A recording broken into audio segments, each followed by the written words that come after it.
Hello, this is Stephen Childs, author of the 4-page. It's not a book. It's not going to be a book. It's 4 pages. The World Fairness Agreement. It's going to stop the insanity of tribal warfare in the age of nuclear weapons. And it's really no more needs to be said. There's no reason to write a book. 4 pages in concise, simple writing. It's available to the whole world. We can do it. We have smartphones with translation devices, translation apps. So you can't do that with a book. People don't read books. The ordinary people don't read books. Especially these days. I don't read books anymore. I don't take the time. Right or wrong, I just don't. So I'm looking into William James, Varieties of Religious Experience, Pragmatism. He's considered the first or maybe the only American philosopher that started a branch of philosophy called pragmatism. That's what I understand. There's a short video here by Gregory B. Sadler on YouTube, Core Concepts in Philosophy. William James, The Will to Believe, Hypothesis and Options. So I listened to it about that, The Will to Believe, and he's trying to argue that because there's benefit from religion, that it's justifiable to believe things without evidence. Because there might be a God. So, because it's helpful, therefore it's morally okay. Well, the World Fairness Agreement explains it's fine as long as the beliefs you have are not unfair to someone. It can't get any more simple. They don't want it. People that are unfair, they don't want it.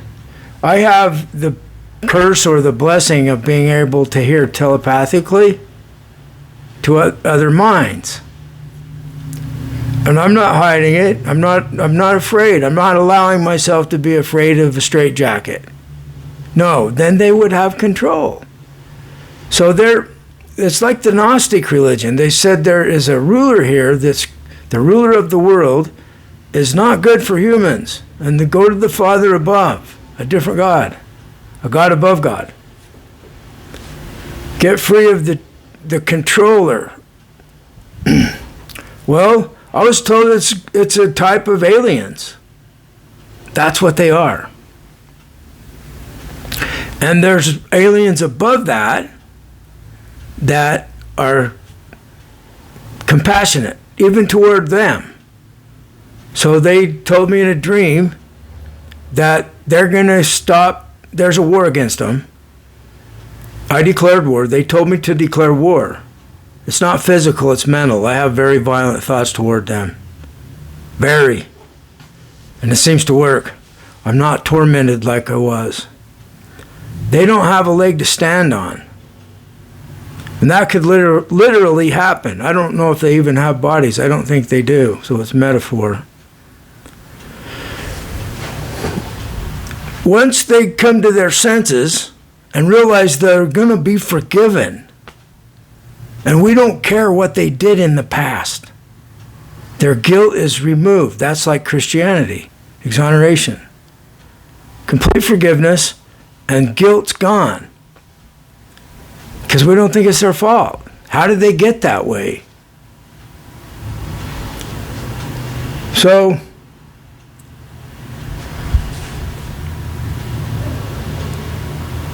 I just looked at James' picture and I got a bad feeling like Big Brother's watching me over my shoulder on the screen.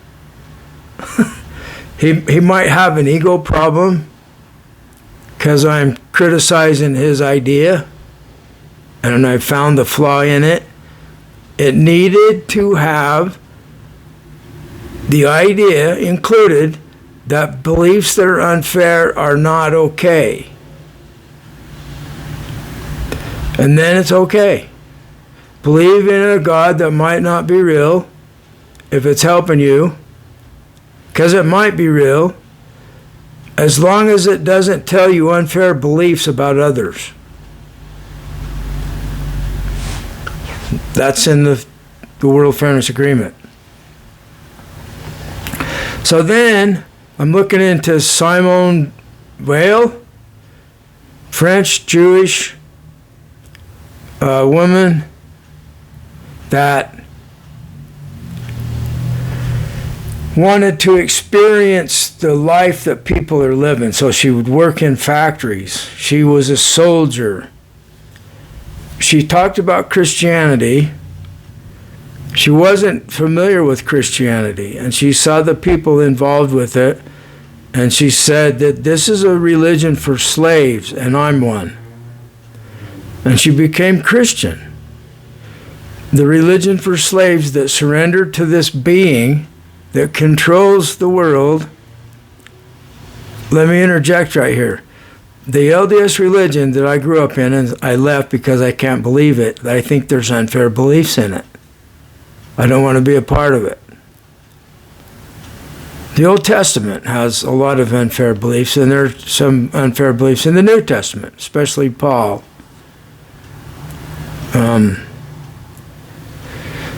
Anyway,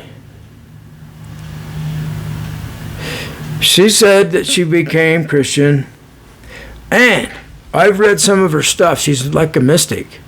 So she's talking about the silence. Well, this is the same thing that you hear from Buddhism. The silence is God. The silence keeps you out of the drama. If you can get enough faith or trust that there's something protecting you that you can't see, it doesn't have to be God. It can be extraterrestrials. Then you don't have to get in the drama. I can just think a violent thought toward the people that are doing me wrong, and then I'm done. I don't think anymore. Then my task is to stay completely without any thoughts about what they're doing or saying or trying to get me involved. They're trying to make me mad. They're trying to tell me that they want to dumb me down so that I'm not looking into this philosophy. They want me to be a good slave under that Jesus. I can hear someone telepathically. So,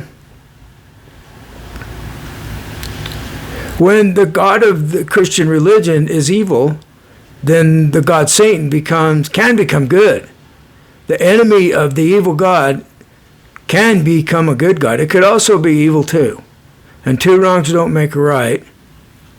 But we might see a reversal where Satanism becomes the moral high ground. It could happen. Because Satanism is not encumbered by anything. Most of them are atheists. I'm probably considered an atheist to the Christians that believe there's a Father in heaven that has infinite mind that created us. I'm a physicalist, so I think consciousness evolved from unconsciousness, from no mind. Mind evolved from brain. It was created by brain that first appeared in the life on Earth. We could look into it. What was the first species that had a brain? And look into that. The nervous system. There's some really interesting stuff there on how simple logic started to happen on a very primitive level. So you can imagine that it led to the ones that have excellent ability for that simple logic circuitry. There might not even be nerves involved in this. I don't think there is. But the benefit of being able to avoid danger and go toward food supply and go toward safety, that is going to create more offspring. Those genes will pass on. So anyway, we live in a world according to science. See, I also came up with the first church religion that's based on scientific evidence, the Church of Fairness. And it's a twin to Team Fairness, which is secular, which is another way to organize the world to implement this 4-page document. It's all about that. We all agree to stop doing each other wrong. Religions, corporations, governments, and people. Any kind of group or individual. Okay, so Simone Weil went to work in a factory so that she could see how the females were oppressed, and they didn't rebel. They're working in such a way that she explained how it dumbed them down. They could not think effectively from being enslaved and work too hard, too many hours and stuff. So they keep the people weak so they can't rebel. And so she said that these Christians were slaves to the Lord of the factory. And she became one. Okay. So she says silence is the answer. Stay out of the drama. There's a being that cares about us. So the Gnostic stuff was interesting because it was hidden here within us, this higher God power. And through learning how to work with this other higher mind, ethical, compassionate, it was called the Father instead of Yahweh. So the LDS religion says that Satan is the Lord of the world. So we're supposed to connect to Jesus, that's beyond the world, and his Father. And there's a whole bunch of mythology. You have to look into how much mythology is involved in the Gnostic stuff. So, I'm convinced from evidence, scientific evidence, that everything is one thing. You can call it God or not. The Sikhs don't necessarily call it God. It's not some person with the mind sitting in a throne somewhere. It's not, there's no God like that in the Sikh belief. So what there is Ekankar. One, the number one. The first word is the number one. Creator, creation. Ekankar. Now I'm not fully understanding what that translates to, but I've heard it translated like I said. So it's just this reality that is non-local. The Nobel Prize in Physics was given to 3 guys, I think 3 or 4, that demonstrated again Bell's theorem's correct. Quantum entanglement has no limitation of distance. So there is an instantaneous connection to it doesn't matter how far away, because it operates as one thing. Distance doesn't make any difference. So that's beyond space and time. So that solves that dilemma. People are arguing there can't be anything beyond space and time. Quantum entangled particles are beyond space and time, but in my way of thinking. So we're misunderstanding things, and then other people turn the misunderstanding into further misunderstanding, and we're getting further from the truth. I'm trying to direct us toward the truth. So the Sikhs have a teaching that says this was true in the beginning, it's true now, and it will always be true. That there's this one thing, there's not separate parts. I don't exist. You don't exist. The only thing that exists is that one thing. It could be looked at like a quantum wave that all the waves exist in. And it's instantaneously connected, all of us. It always has, it always will. Our brain is not meant to see that. It's meant to see differences. What we're seeing and experiencing is a mock-up, a dreamed-up reality from sense data of whatever variety we can grasp or sense. The 5 senses and then some. It's the and then some that become interesting. Carl Jung was the man who coined the term synchronicity, and he was working with a quantum physicist, Wolfgang Pauli, and Pauli was into dreams. I'm into dreams. Wolfgang Pauli has the most researched or looked into dream of anybody. It's about black and white and Arab and magic.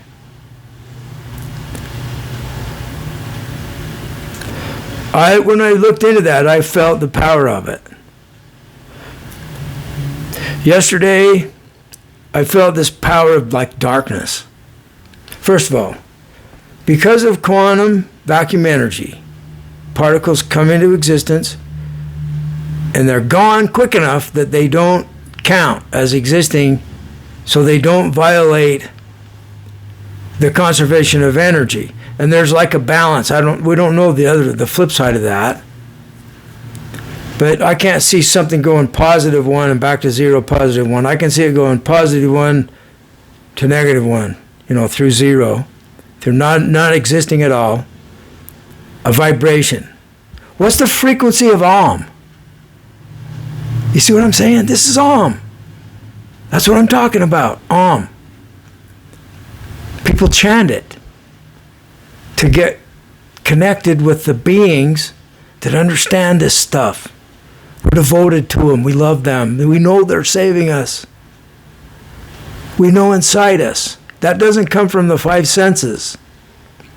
That comes from emotions. I was told by my friends, I'm just going to call them my friends, there's enemies that are trying to keep me under their control. They want me dumbed down. They don't want me talking smart like this on the internet. They want me to be a good dumb slave and just go back to church and be a Christian and have faith. But their beliefs are unfair, so I refuse. There are radicals that claim every knee's going to bow to that religion. And they are known for killing lots of people to make that happen. All throughout history. The Crusades, tortures, burning witches. That's Christianity, folks. They killed many Jews on the Crusades. As long as we're killing people that are heretics, let's kill the Jews on the way, because they're heretics to Christianity too. So they slaughtered Jews on their way to take over Jerusalem in the Crusades. So remember I was telling you about that darkness that shows up? I've had it happen before. And it was about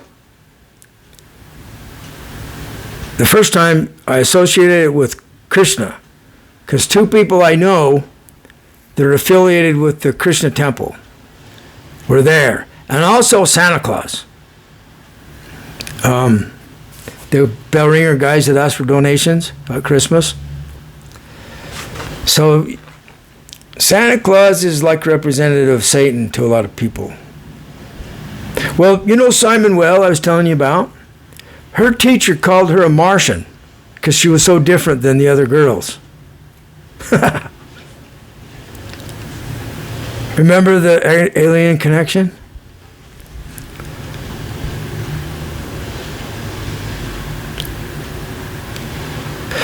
I pulled into Walmart and I felt this darkness, this bright daylight. I'm thinking, what the hell? Is it like an eclipse? What's going on? What's wrong with me? And things look different. And then when I saw my friend getting donations for the Salvation Army for Christmas, things went back to normal. And it's like, he didn't know if I'd be able to see him. It's like they cloak things. I can see people, they look different until that power of darkness. But according to if we had eyes to see that vacuum energy, everything would be light. Even the darkest darkness is light. Vacuum energy. We can't see it. We can only see a narrow band of the electromagnetic spectrum, very narrow.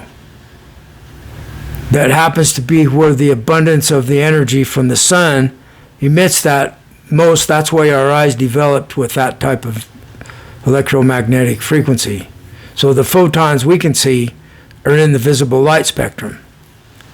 Very narrow compared to the shortest vibration, highest energy, gamma, extremely short. Up to the limit, there can't be any shorter because we're to that place where there's, for some reason, things are in quanta, even distance. It's called the Planck length.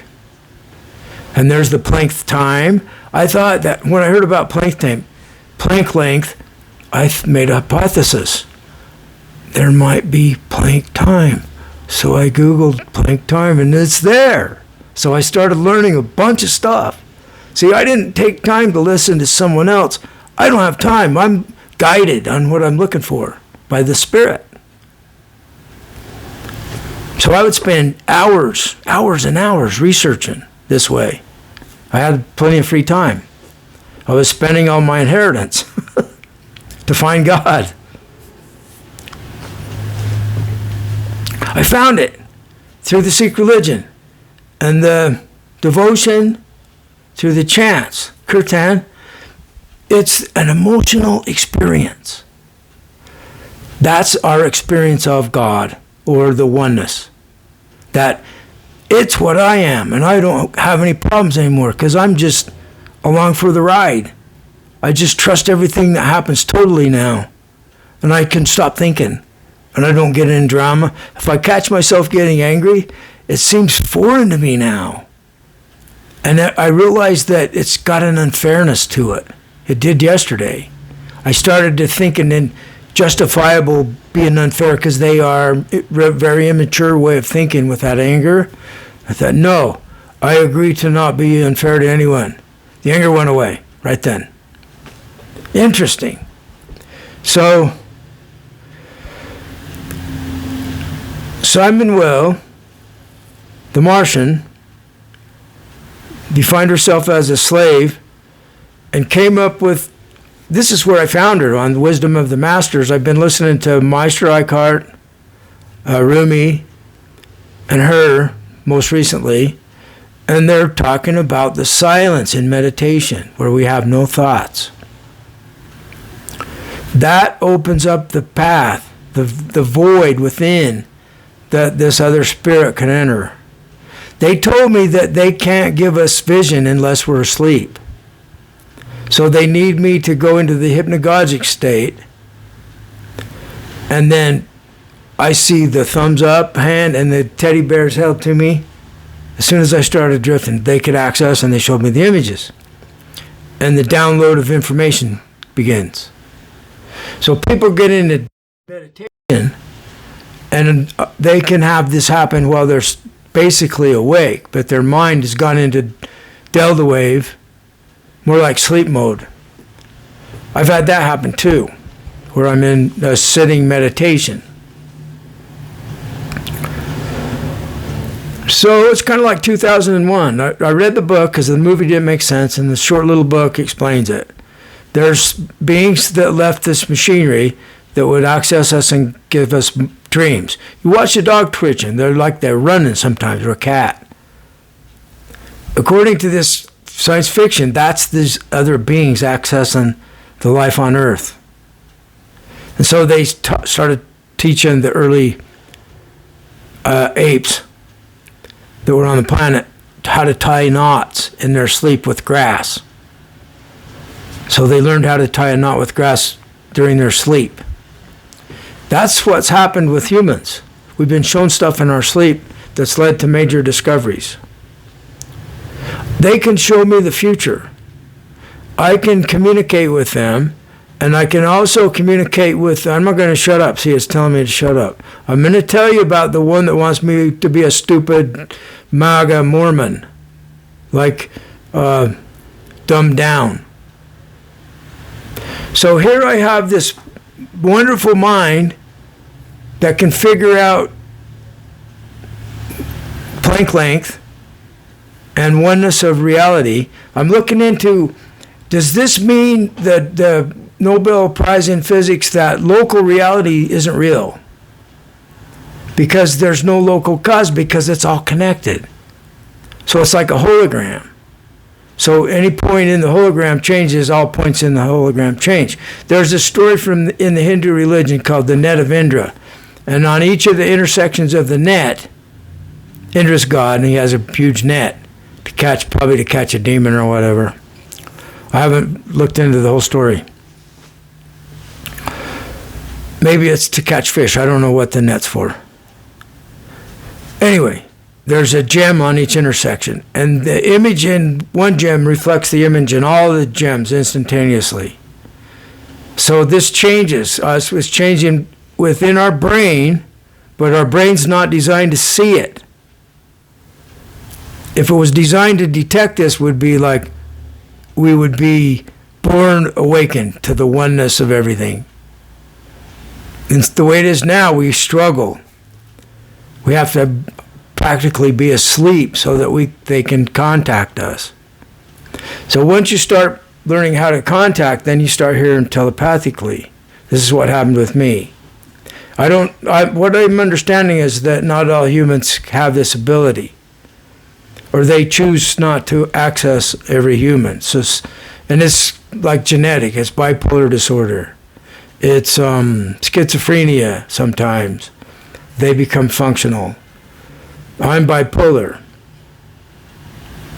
And it's also possibly a different type of bipolar that is basically a Kundalini awakening bipolar. There might be a difference. There's some work that's been done along that line. Bonnie Greenwell wrote The Energies of Transformation years ago about this topic. I called her on the phone. She was in Phoenix, and I told her I'm having extraterrestrial contact. He says, I don't do that. Bye. She didn't want to talk anymore. She was polite, but she says, I can't help you there. You're going to have to find someone else. So,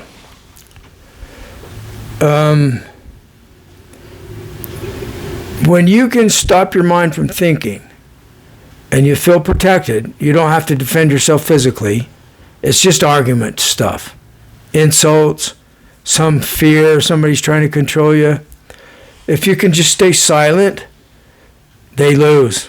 They depend on getting you to respond with your mind.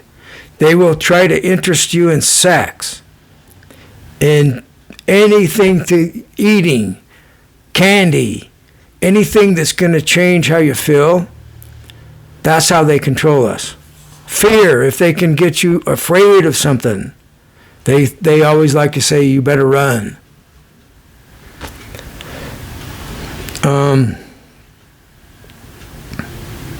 So anyway, I always think of something else when I have already ended the video. I don't know. I would really like to see mainstream humanity get onto this. People like to use the word frequency, high frequency. It's a metaphor from light. It doesn't even apply. They don't use it accurately. They mean like higher awareness.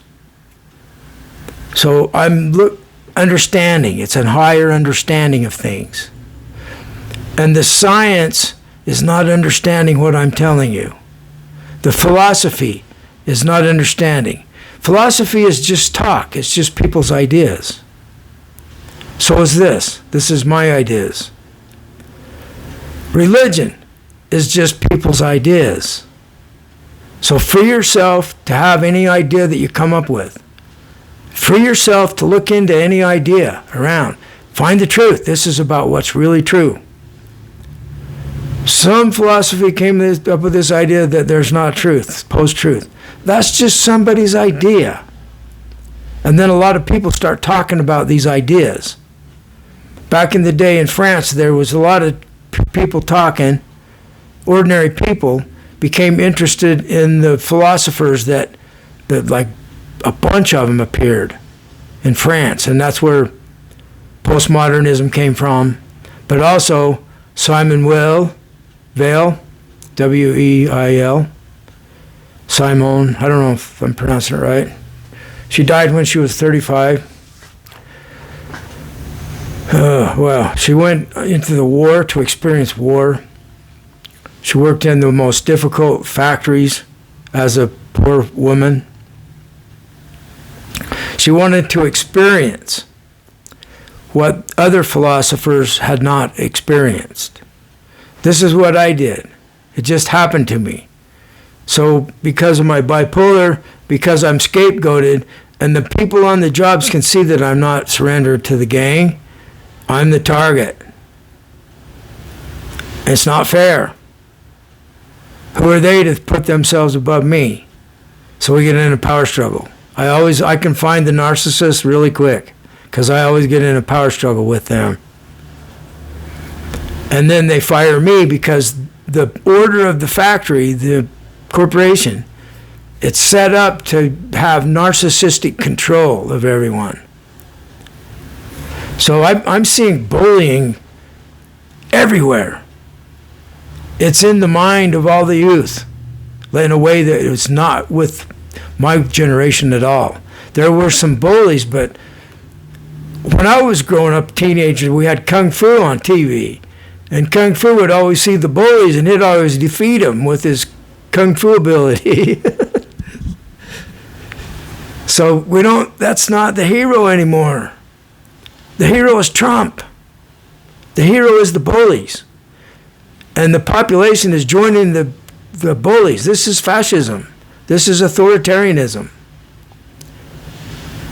And they want me to shut up. They want my website taken down.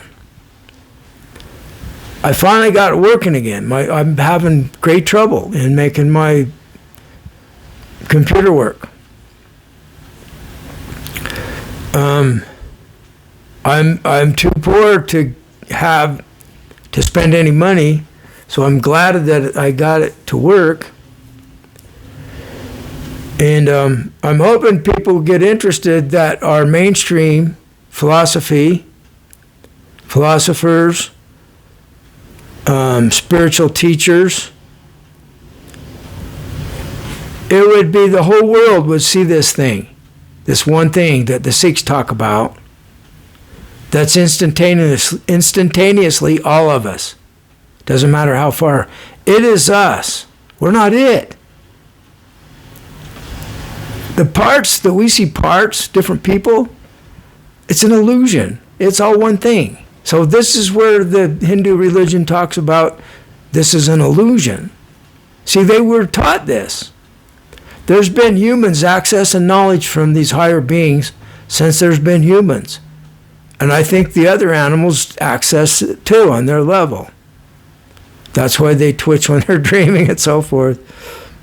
They're having bad dreams. They're having dreams of catching the bad guy. No growl, you know. So the Bible has some good stuff in it, like the last book in the Old Testament, where it's like the two vines in the Gnostic Christianity. They let the wheat grow, and then at the end, the harvest will be, and the wheat will be separated, and the chaff, the straw will be burned away. So this is where the hell and heaven metaphor comes from. It also says if the Father is not united with the Son, then there will be a curse on the land. And that's what I resonated with because they had taken my child. And now I'm getting death threats not only on me, but they'll kill my family. They always do that. They threaten your family to try to get you to give up. I'm not the only one that's being threatened. So, you know that darkness? It's like Krishna where he made it dark. He's black his face is like the darkest night there is. See what I mean? He's total darkness. It's like the yin and yang sign, where it's totally black, that's where the light appears. From out of that darkness, out of the black, void of any light. No light whatsoever. There is though, but we can't see it. It's vacuum energy. There is no darkness. There is no absence of energy anywhere in this reality.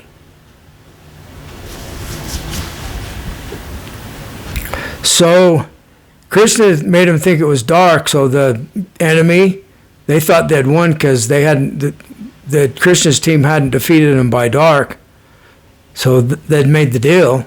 If we don't defeat you by dark, then you won. So we made it turn dark, and they thought we have won. The sun's gone down.